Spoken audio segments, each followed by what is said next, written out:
on site. The technical building, like most other structures on the old movie lot, had all the permanency of an army barracks. Even so, the flimsy door was more than Christopher could handle without exposing his videotapes to the downpour. His struggles caused him to lose control of the cassettes, forcing him to go down on his knees to save them from a dunking. He landed in a puddle. He didn't dare move for fear of wetting his hoard. All he could do was bang his head against the door until someone came to his rescue. That someone was just the man Christopher wanted to see. Fat Jack Pollard, the shift supervisor. "We've got an emergency," Christopher began as soon as Fat Jack gave him a hand with the tapes. "So who hasn't?" Fat Jack answered as he led the way to his office. "This is the worst storm in years. We've got crews all over town.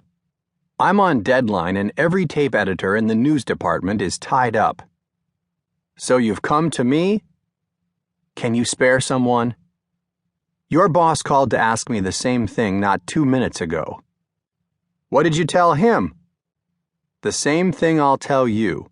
I've got an extra man, but he's not here yet. He's late. So what else is new?" "Don't tell me." "You guessed it. Bingo Bradford's your man." As a featured reporter on the 6 o'clock news, Christopher was assigned an editor on a regular basis. But during emergencies, such as now, potluck was the rule. Hearing Bingo Bradford's name meant Christopher's luck had just gone to pot. When was he due in? "He ought to be here soon," Fat Jack answered, unwilling to give out specifics. "Why don't you get yourself a cup of coffee while you wait?" Christopher put down his tapes and glanced at the clock on the wall. He had 2 hours until air. With an editor like Bingo, that would be cutting it close. "Can't you give me someone else?" "It's Bingo or nothing." Just then, the elusive Bingo, so soaking wet that his Dodgers cap was bleeding blue, tried to sneak himself and his film cans past the shift supervisor. But Fat Jack had seen that move before. He shoved Christopher to one side and leaped out of his cubbyhole office, grabbing Bingo in a bear hug. Cans went flying, one of them rolling noisily toward the editing rooms at the other end of the hall. "You're an hour late," Fat Jack shouted. Bingo struggled to break the hug, but he was no match for the 250-pound supervisor. "My film," Bingo pleaded. Fat Jack relented, unlocking his arms. Instantly, Bingo fell on hands and knees to retrieve his treasures. He didn't seem to notice that one had gotten away. Scooping up the errant can, Christopher said, "I'll make you a trade, Bingo. Your body for this film." "Just give me a couple of minutes with him," Fat Jack said, "and he's all yours." "Give me a break," Bingo begged. "Not Christopher."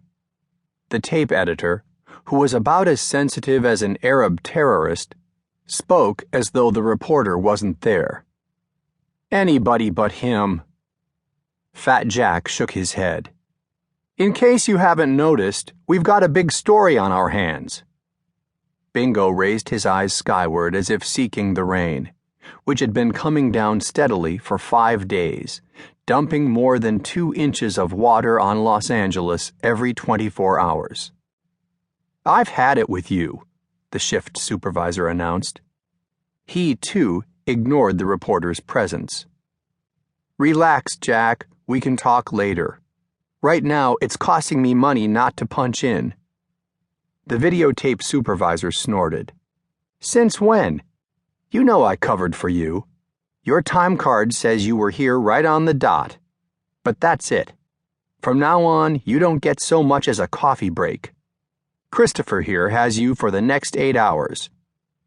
Bingo pulled his sopping cap down further over his eyes. His fingers came away blue. "I promised to get these films transferred to tape today. Otherwise..."